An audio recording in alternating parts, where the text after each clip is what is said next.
Hola, vamos directos al tema 1, las matemáticas del conteo. Seguro que al crear una contraseña hemos visto ese mensaje que dice muy segura. Pero ¿cómo lo sabe la web? ¿Cómo calcula esas miles de millones de combinaciones? Pues no es magia, son matemáticas puras y duras. Y hoy vamos a desvelar juntos todos los secretos que se esconden detrás del arte de contar. Esa es la gran pregunta, ¿verdad? ¿Cómo le ponemos número a algo que parece, incontable? Algo como todas las contraseñas posibles que se pueden crear. La respuesta, y esto es lo fascinante, está en una serie de reglas, de principios matemáticos muy sencillos, que de hecho usamos todos los días casi sin darnos cuenta. Para que todo esto quede súper claro, vamos a usar un ejemplo que nos toca a todos de cerca. El famoso enigma de la contraseña. Porque al final, la seguridad no va de adivinar, va de contar. Pensemos en esto. Cada vez que creamos una cuenta, nuestra contraseña es solo una pequeña aguja en un pajar gigantesco de miles de millones de posibilidades. La pregunta del millón es, ¿cómo saben las webs el tamaño exacto de ese pajar? Como decía, detrás de esa cifra no hay nada de magia. Lo que hay es un tipo de matemática muy concreta y hoy vamos a construir, paso a paso, el kit de herramientas para entenderla y dominarla. Muy bien, pues para empezar, como siempre en matemáticas, tenemos que ir al origen, a lo más básico de todo. Vamos a poner la primera pieza de este puzzle. Vale, este concepto se llama cardinal de un conjunto. Sé que la notación, con esas barras o el símbolo de la almohadilla, a veces puede asustar un poco, pero la idea es súper sencilla. El cardinal de un conjunto no es más que el número de cosas que hay dentro. Si tenemos un conjunto de 5 manzanas, su cardinal es 5. Punto. Esta es nuestra unidad de medida, nuestro ladrillo fundamental. Perfecto. Con ese concepto básico en mente, ahora viene lo bueno. Todo el arte de contar se basa en dos ideas, dos principios que son, increíblemente potentes. Son, por así decirlo, los dos engranajes clave de nuestra máquina para contar. Aquí los tenemos, el principio de la suma y el principio del producto. Y la clave de todo, la pregunta que siempre debemos hacernos, es si nuestras elecciones se conectan con una O o con una I. ¿Tengo que elegir la opción A o la opción B? ¿O tengo que elegir la opción A y luego la opción B? Parece una tontería, pero creedme, entender esta diferencia lo cambia absolutamente todo. Empecemos con el principio de la suma, el de la O. Este lo usamos cuando las opciones no se pueden dar a la vez. El término técnico es que son disjuntas, o sea, que no se solapan. Imagina que para ir a un sitio puedes coger un autobús o un tren, pero no los dos a la vez. Para saber cuántas opciones de transporte tienes, simplemente sumas. Sumas el número de líneas de autobús más el número de líneas de tren. Fácil, ¿verdad? Pero, ¿y qué pasa cuando las elecciones van una detrás de otra? Cuando elegimos una cosa y después otra. Aquí es donde la cosa se pone interesante y los números empiezan a crecer de forma exponencial. Aquí entra en juego el principio del producto. En lugar de sumar, multiplicamos las opciones de cada paso. ¿Y a qué nos suena esto? Efectivamente, esto es exactamente lo que pasa con las contraseñas. Vale, todo parece muy claro. O sumamos o multiplicamos. Pero hay una trampa. ¿Qué pasa si las opciones sí se solapan? ¿Qué pasa si no son disjuntas?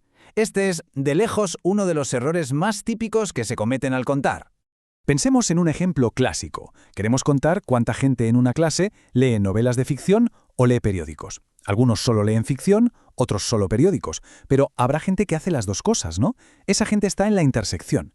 Si simplemente sumamos los dos grupos, a esas personas las estamos contando dos veces. Y eso es un error. La solución para arreglar esto es una fórmula elegantísima. El principio de inclusión-exclusión. La lógica es aplastante. Sumamos todos los del grupo A, sumamos todos los del grupo B, y como hemos contado a los del medio dos veces, pues simplemente se los restamos una vez. Así de fácil. Con esto nos aseguramos de que cada elemento se cuenta una y solo una vez. ¡Perfecto! Ahora sí, ya tenemos nuestro kit de herramientas completo. Tenemos el cardinal, el principio de la suma, el del producto y hasta la corrección para cuando las cosas se solapan. Así que, volvamos a nuestro enigma. Vamos a descifrar el código de las contraseñas.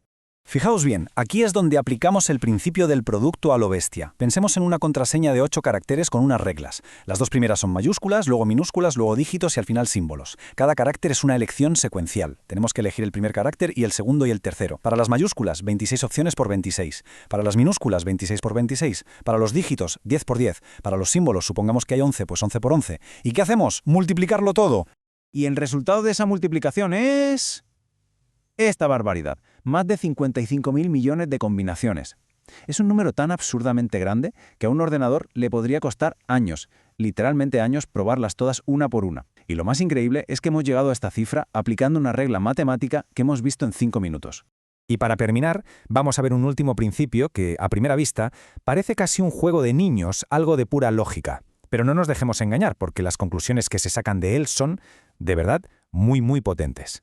Se le conoce como el principio del palomar. La idea es de una simpleza brutal. Si tenemos más palomas que nidos, es impepinable que en al menos un nido tiene que haber más de una paloma. En términos matemáticos, si tenemos más elementos, n, que contenedores donde meterlos, m, al menos un contenedor por narices tendrá más de un elemento. Vamos a llevar esto a un ejemplo práctico que siempre sorprende. Imagina que hay 8 personas en una sala. Las personas son nuestras palomas. Y los días de la semana son nuestros nidos. Tenemos 7. Como hay más personas que días, ¿qué nos dice el principio? Pues que es una certeza matemática, una garantía al 100%, de que al menos 2 personas de ese grupo nacieron el mismo día de la semana. No es una probabilidad, es una certeza. Al final, de esto va todo. El arte de contar es realmente el arte de coger un problema que parece un monstruo y romperlo en trocitos mucho más pequeños y manejables. Estos principios nos dan exactamente eso, un método para analizar la complejidad y llegar a respuestas claras. Y esto nos lleva a la reflexión final, porque estas reglas no sirven solo para calcular contraseñas, son, en realidad, una nueva forma de pensar, como ponerse unas gafas para ver la estructura que se esconde detrás del caos. Así que la pregunta es, si con estas ideas tan básicas podemos entender algo tan complejo como la seguridad digital, ¿qué otros sistemas enormes podríamos empezar a descifrar si aplicamos esta misma lógica?